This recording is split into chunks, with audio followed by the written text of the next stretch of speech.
This is a good sign.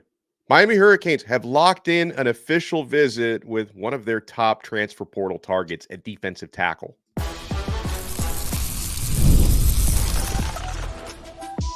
You are Locked On Canes, your daily podcast on the Miami Hurricanes, part of the Locked On Podcast Network, your team every day. Because we know trenches are in need for Mario Cristobal's team right now. I am Alex Donno, University of Miami alumnus, longtime South Florida sports radio vet, and also host of Locked On ACC. Thank you so much to the everydayers for making Locked On Canes your first listen and your first watch today. We're free wherever you get your podcasts. We're available free on YouTube. We're part of the Locked On Podcast Network, your team every day. Today's episode is brought to you by Monopoly Go. I admit it, I have a competitive side, and it's a big fan of Monopoly Go, the mobile hit twist on classic Monopoly. So join your friends and download Monopoly Go, now free on the App Store or Google Play. So the Hurricanes, they have locked in an OV with defensive tackle Simeon Barrow from Michigan State. This is one of the top available defensive tackles. He has been, folks, trending heavily to the LSU Tigers. He did leave LSU without a commitment. He's going to be coming to Miami Monday through Wednesday. We are joined by the man, the myth, the legend. This guy has forgotten more about football than most of us will ever know. Larry Blustein, South Florida High School Sports, 560 WQAM. Blue, good morning to you, sir. How are you? Yeah, good, Alex. Thanks so much. Appreciate you. Busy time of year. Funny how everybody looks at this time of year and say, well, at least things will get easier for you. And not really. I mean, this is when actually things heat up more. And now with the added transfer portal and, things like that, it never stops. And, you have high schools opening up next week for their spring for a month. And then as soon as that's over and June 1st comes, then the college campus is open for the month and have a lot of visitors, a lot of camps, a lot of combines, 7-on-7. So it's a never ending process. You do have 3 weeks in July, but that's kind of occupied by some, smaller schools like NAIA and Division II type of programs that also have events. So it's, keeps us busy. Certainly. And the transfer portal is one of those things that keeps me very busy. And we've seen Miami, they seem to be attacking positions like running back. And we will talk about Damien Martinez on this episode, folks, who is coming down for an official visit this weekend. Miami seems to be attacking wide receiver. Sam Brown, the receiver out of Houston, is going to be visiting this weekend. Miami seems to be attacking the defensive backfield. Diani Hill from Marshall is expected to visit this weekend. Even looking at linebackers, Jalen Alderman from Louisville expected this weekend as well. But defensive tackle, Blue, has been a focus. And let's talk about Simeon Barrow from Michigan State, who's been described on Locked On Spartans as arguably the best defensive player, I should say, at MSU over the past 2 seasons. He's excellent at generating quarterback pressures from the interior. He's 6'3", 290 pounds. He's generated over 20 QB pressures in every season he's played so far with the Spartans as he's heading into his senior season coming up. Excellent grade as a run defender. 72.3 last year, was over 76 on Pro Football Focus the year prior to that. Now, I did mention, Blue, I tread lightly when talking about this one because LSU has been out in front, but it's a good sign that he left Baton Rouge without a commitment, and he's coming to Miami Monday through Wednesday. Mario Cristobal, Jason Taylor, Big Joe Salavea have an opportunity to try to flip the narrative with this guy.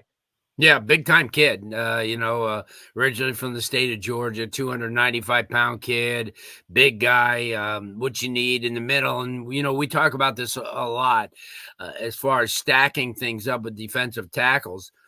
You look at the better teams in the country, whether it be the Ohio States or Alabamas or Georgia, they're 2 and 3 deep at these positions and, with quality kids. And that's what Miami needs. When I look back when they got Leonard Taylor, and everybody was excited, I said, yeah, and it's a great start. But usually in each class, these powerhouse teams usually have 3 and 4 these type of kids. And that's why Georgia can lose 19 players one year and then lose 17 the next, because you have to build on top of building. And that's what Miami's looking to do. And with somebody like him, He'd come in and obviously be right in the rotation heavily, especially because of his experience, his productivity, and yeah, I mean, he'd be a great get. And like you said, probably the best sign of it all is he walked away from LSU without committing. And I mean, I'm obviously someone probably said, listen, let's explore a couple of other, LSU. I mean, and let's not hide it. LSU is a great place to be. I mean, they have great coaching. It's in the SEC. They're notorious for churning out defensive linemen. So obviously, he probably has that right in the tip of his brain, but he also wants to see what else Miami, schools like Miami. And you brought up some interesting points, especially with Jason Taylor and Joe Salavea and excuse me, the experience that they have at that position. And not that people have to understand that Jason Taylor's a name. These people don't really know him. The kids don't know him. But, but his reputation kind of precedes what he's done, at the high school and college level, just teaching and coaching. And even though he wears that jacket, this is somebody who really makes a difference on that football field. Yeah, and Miami, they especially need an experienced defensive tackle, keeping in mind that they are losing Jared Harrison-Hunte into the transfer portal, who had a lot of snaps and a lot of experience, played in all 13 games, started in most of those this past season. Now, Blue, there is a lot of young talent, though, on that defensive tackle rotation. A guy that I should have mentioned. I basically went through the whole defensive line room, and I neglected to mention Anthony Campbell. That I didn't do that on purpose. Campbell, I thought, had a pretty good spring at Miami. He's got great length. So I didn't want to make anyone think I excluded him for a reason. That was an oversight on my part. So Anthony Campbell is someone I would like to see really step up this year. And Blue, I'm also wondering, not to say you would depend on these guys to be regular starters, but maybe rotational pieces. I'm wondering what kind of an impact some of these true freshmen can have. I mean, Justin Scott, who didn't enroll in spring, so we haven't seen him yet, but he's going to be enrolling in June. This was Miami's highest rated recruit in the class of 2024, 5-star.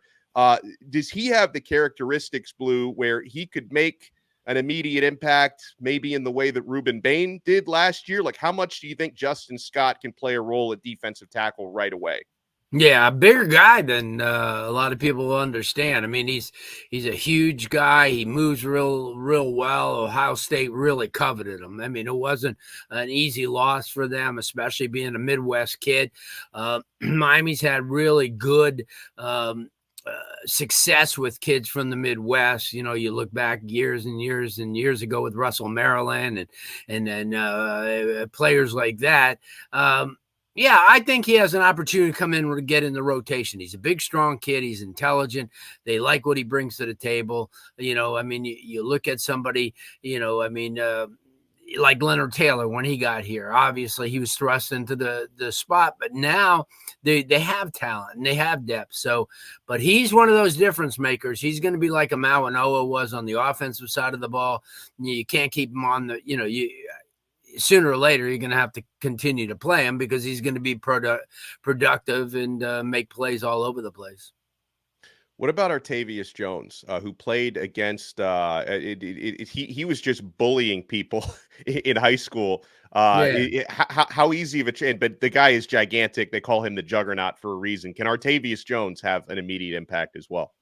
Yeah, if you remember, like when they recruited him and they signed him, you and I talked, and this is a kid that I remember as an eighth grade to ninth grade. I saw him at a camp, and his coach back then at Blustein, who's moved on to Georgia now, he said to me, he says, you know what, here's a kid right here that I've known for a couple of years, know his family, know what type of, work ethic he has in and out, on and off the football field. Really good student, everybody always raved about him. And then you watch him play and you think, yeah, he was a man child. And Blustein didn't play the biggest schedule in the world, but he answered every bell that, and every college that came through. I mean, Miami wasn't the only guy that wanted him. I mean, Alabama really liked him. Small town values, but a big time kid who's going to adjust. And, you went to Miami, everybody's perception of Miami, that's a huge school. And albeit it's, if you live in the community of the University of Miami, it's a small town area. 13,000 undergrads and just a smaller environment, and he'll fit in extremely well. Yeah, he's a productive guy. He wanted to come here from the beginning, and he's another one that's you're not gonna be able to sit him for long. And that's what we're talking about. You get kids like him, and you get some of the depth that they're bringing in, and that's how you elevate yourself into a power school. We got our boy Larry Blustein with us. Miami's trying to elevate their offense, and they want to surround Cam Ward with the best possible talent. And one of those pieces they'd like to add, well, two of those pieces actually, because Damien Martinez and Sam Brown are going to be visiting this weekend. I want to talk about the impact that Martinez can have on Miami's offense this year. So, my friends, we're only getting started. We got Larry Blustein with us on this brand new episode of Locked on Canes. Keep it locked. And I already know you're keeping it locked to FanDuel. We're having so much fun this postseason, guys. From the spreads to the money lines to the player props to the futures. It's all on FanDuel. And yes, it's playoff time in the NBA and NHL. Baseball's in full swing. FanDuel is your place to bet on every game. Right now, new customers get $150 in bonus bets guaranteed. That's $150 win or lose. Bet on everything from slap shots to home runs to slam dunks, all on an app that's safe, secure, and super easy to use. What are you waiting for? Visit FanDuel.com/lockedon and make your first bet an automatic win. FanDuel, America's #1 sportsbook. Thank you so much for making this episode of Locked on Canes your first listen and your first watch today. The Locked on NFL mock draft is available now. Find the ultimate 6-episode series on Locked on NFL Draft to hear who the local Locked on experts are picking for every NFL franchise, with live reactions from local college football experts and even the fantasy football angle. The Locked on NFL mock draft available now on Locked on NFL Draft on YouTube or wherever you get your podcasts. We have the great Larry Blustein with us here on Locked on Canes, part of the Locked on Podcast Network, your team every day. Blue, Miami has been trending very positively with running back Damien Martinez from Oregon State, who's been uber productive the last couple of seasons. He's had crystal ball predictions linking him to Miami. He has canceled visits for a couple of the other schools that were interested in him. So there's a lot of positivity. Miami still needs to hit a home run in his OV coming up. He's going to be arriving, I believe, on Thursday night and staying at Miami through Sunday. Explain to the folks out there, Blue, why Miami wants this guy so badly in their backfield and how much better Damien Martinez could make Miami's offense in 2024. Yeah, definitely. Quick, elusive, experienced, great vision. McKay could hit home runs. Miami doesn't really have a guy right now that could take it 80 yards, and he's the type of guy. He breaks the line of scrimmage, gets into that secondary, and he'll outrun you. He's got speed. He's got power. He'll break tackles.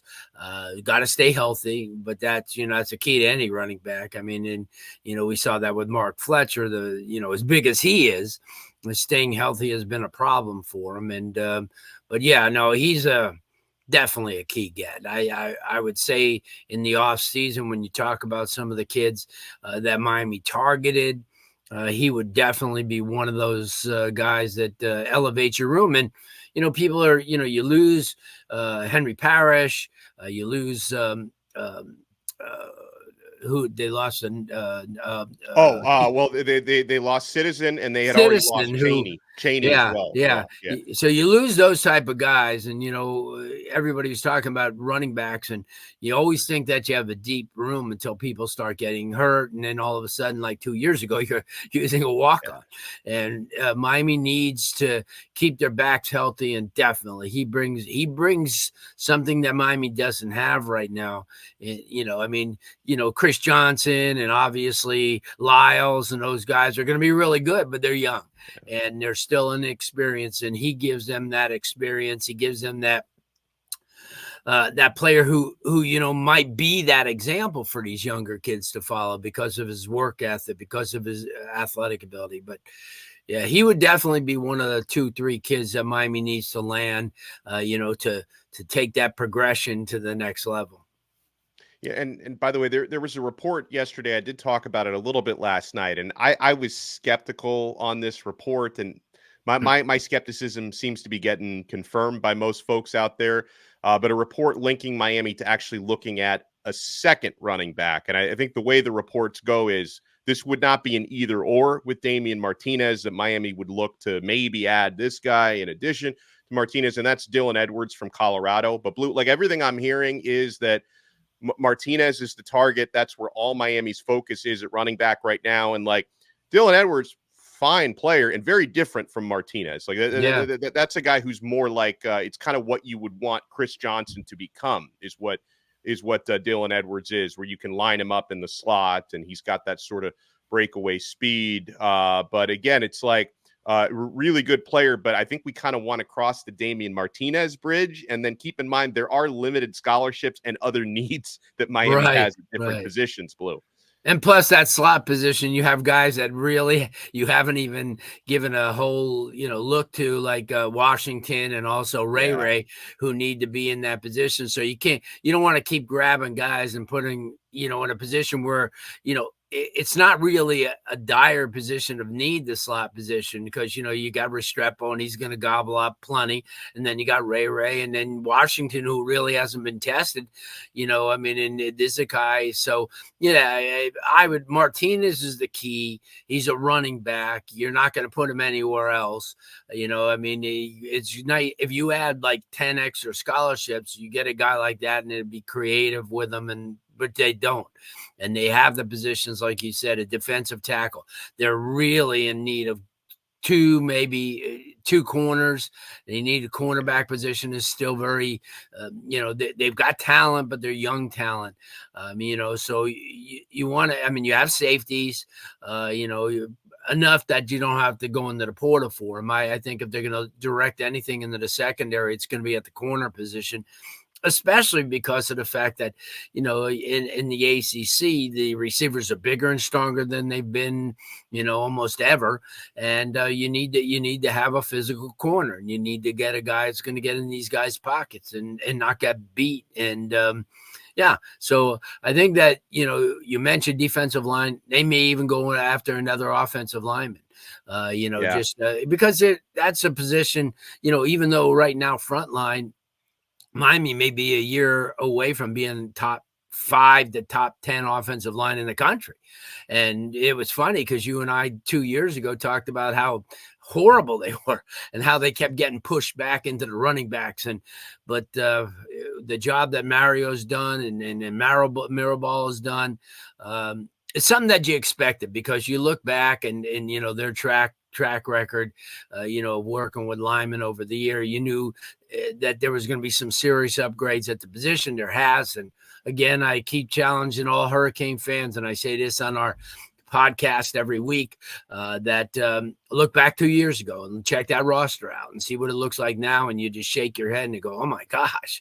And that's what they envision. And sometimes people don't want, and I can understand, because Miami fans have been, hurt so much over the last couple of decades that, when someone comes in and said, well, listen, this is a game plan and it's going to take a little bit of time, they're not so apt to do that. But I think Mario has kind of backed up what he said. We're going to change things every year. It's going to be a process, and it has been a process. And I think people are going to be pleasantly surprised over the next couple of years. They win, they come up with a 9-10 win season this year, and the recruits will still continue to come. And then you'll, over the next 2 years, you'll have one of those teams that's ready and poised to make a run at a title. So, Blue, you mentioned, not really seeing a need to bring in someone to play the slot because, they're young guys in Miami, talented players who haven't had the opportunities and could probably seize those opportunities. This touches on a big picture topic, Blue, about over recruiting or recruiting over some of your own players. And I know this is something that Mario Cristobal is aware of, that tightrope you have to walk, and every coach in the country needs to be aware of it with how easy and accessible the transfer portal has become. Blue, like, how do you walk that line, Blue, where you want to create the most talented roster possible, but you also don't want to put your freshman and sophomore players in a position where they don't feel like, they can get on the field, because that can make some players feel disillusioned. So how aware are coaches around the country of that issue? Yeah, well, first of all, the main thing, Alex, is you have to keep those kids happy, and you got to give them the big picture and say, listen, we're all building. You're going to be a huge part of it, but this is it. This is how the process is. Everybody, you says, you take a look at some of the successful programs, and this is the process. This is the key to how they do it. And if the kids, there's a lot of kids that are not going to believe in it, and they're going to move on, and that's so be it. There's nothing you could do, and especially in this day and age, the transfer portal and the NIL deals. I mean, you're on edge every year anyway. So, you just have to explain, we're in a different time right now, and either they understand it or, then you part ways. And, there's a lot of, and it's not just here, it's everywhere. So Miami fans, and you have to understand that it's not just you. It's everybody in the country. And, we've talked a lot of times that you have to recruit your future classes, but at the same time, you have to recruit your current class to stay. And that never has been like that before. Well, one of the young players who left Miami did find a new home last night. We'll talk about Nigel Kelly, who found himself a landing spot, and some of the young edge rushers on Miami that have an opportunity to step up this year. You want to keep it locked. We got Larry Blustein with us, who's such a wealth of information. We are only getting started on this brand new episode of Locked On Canes. Oh, and guys, I know you're keeping it locked to Monopoly Go. Folks, I've been told I'm a competitive person. Okay, yes. My competitive side is a big fan of Monopoly Go. I'm sure you've heard of it. It's been downloaded over 150 million times. It's a great twist on Monopoly, where you play on not one, but hundreds of Monopoly boards in crazy locations, building up amazing cities that bring you big money. But the best part is messing with my friends. I can charge them. These are my friends, but I love torturing them because I can charge them rent on my iconic properties, just like classic Monopoly. I can also heist their vaults of riches for myself. And the leaderboards show me who the biggest Monopoly tycoon is. It's not just my competitive side that loves it. You can team up with your friends and people all around the world in timed tournaments to earn huge rewards. So get in the game and join your friends. Download Monopoly Go, now free on the App Store or Google Play. We are also brought to you by Game Time. Guys, it's a no-brainer. We have playoff games happening in South Florida, Miami Heat, Florida Panthers, who just won another one. They're up 2-0 on the Lightning. And you want to get in on the action? Guys, you get great deals, including and especially last-minute deals on the Game Time app. This is the only ticket app I use. And Game Time is now an authorized ticket marketplace of Major League Baseball, which makes getting tickets even faster and easier. Prices on the Game Time app, they go down the closer it gets to first pitch, with killer last-minute deals, all-in prices, views from your seat, and the lowest price guarantee. Game Time takes the guesswork out of buying MLB tickets. Speaking of taking the guesswork out, you can see panoramic views from your seat right there on the Game Time app. So you're going to know, is the angle good? Is there any obstruction? You'll know exactly what you're buying on the Game Time app. And that includes all-in pricing. They don't tack on those extra fees right at the end where they pull the bait and switch on you. There's none of that nonsense at Game Time. You see the exact price right there up front. And that Game Time lowest price guarantee is a game changer as well. So take the guesswork out of buying tickets with Game Time. Download the Game Time app, create an account, and use code LOCKEDONCollege for $20 off your first purchase. Terms apply. Again, create an account and redeem code LOCKEDONCollege for $20 off. Download the Game Time app today. Last minute tickets, lowest price guaranteed.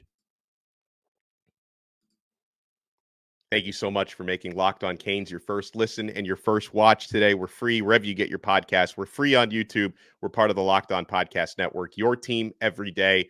Congratulations to Nigel Kelly, who's landed at UCF.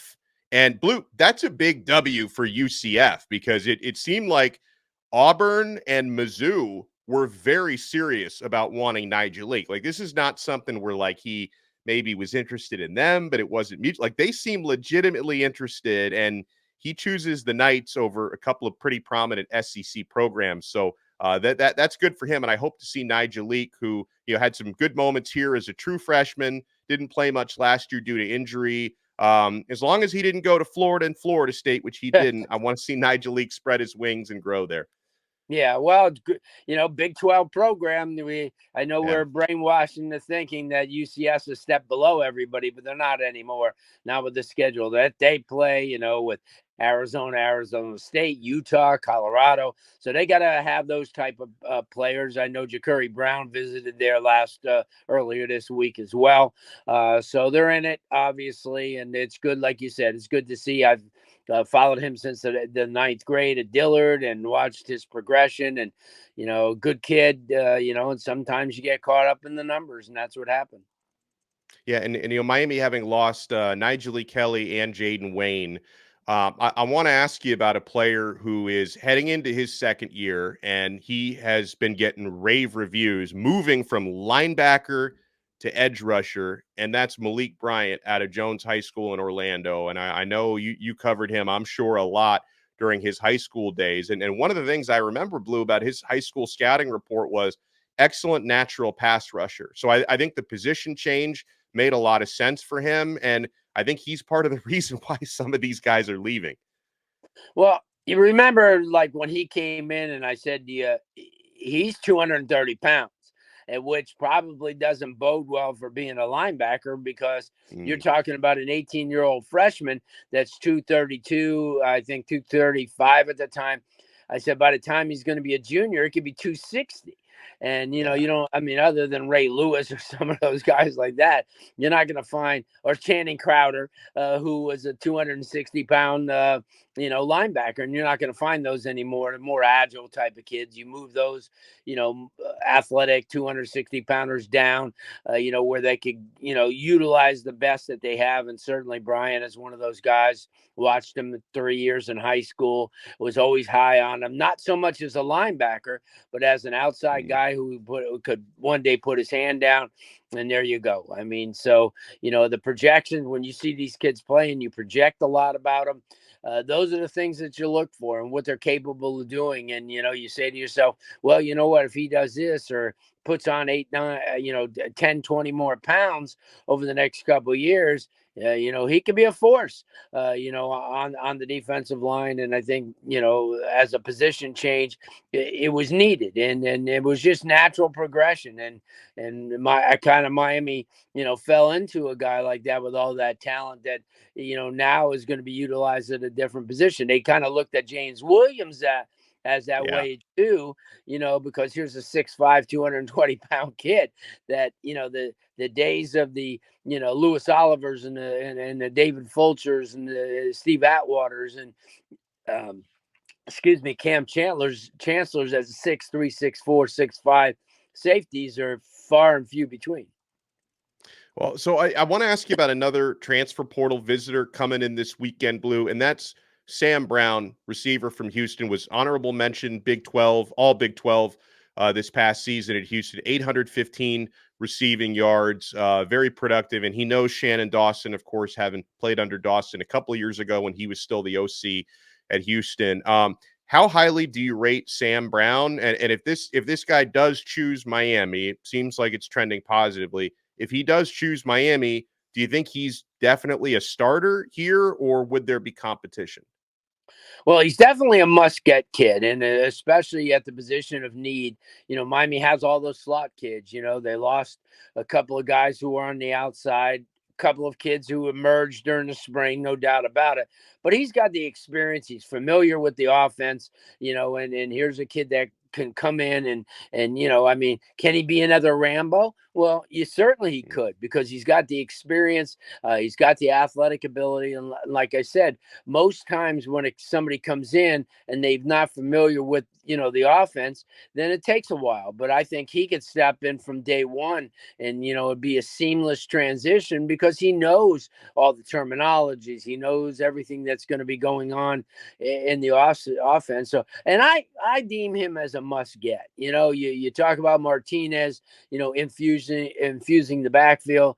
But in Brown, you have a guy that really, really gives them a different option, and pretty much maybe helps Xavier Restrepo more so, because Xavier's not going to get that, the high coverage. He's not going to get chipped, when he's going over the middle, because they're going to have to pay attention to somebody like a Brown, or perhaps if the emergence of a tight end, whether Arroyo comes on, or whoever, Elijah Lofton, or whoever it is, it's going to make Miami better and more versatile. And it's going to, I said this from the time that everybody was talking about him coming over.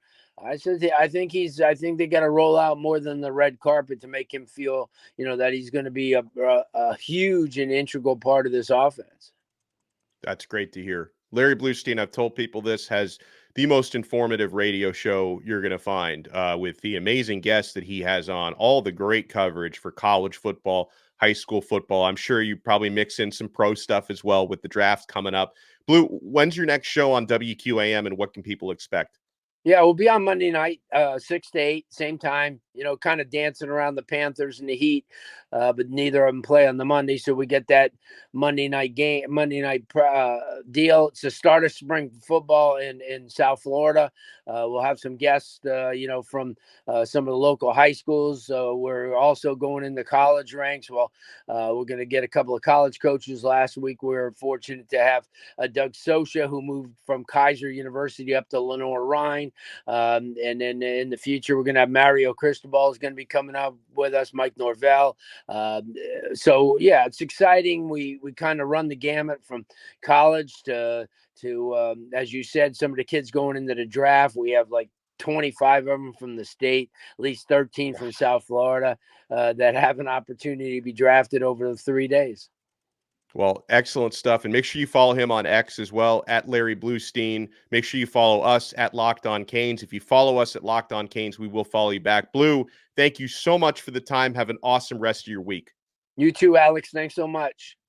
That's the man, the myth, the legend. And we will talk to everybody next time on another episode of Locked On Canes, part of the awesome Locked On Podcast Network. Your team every day.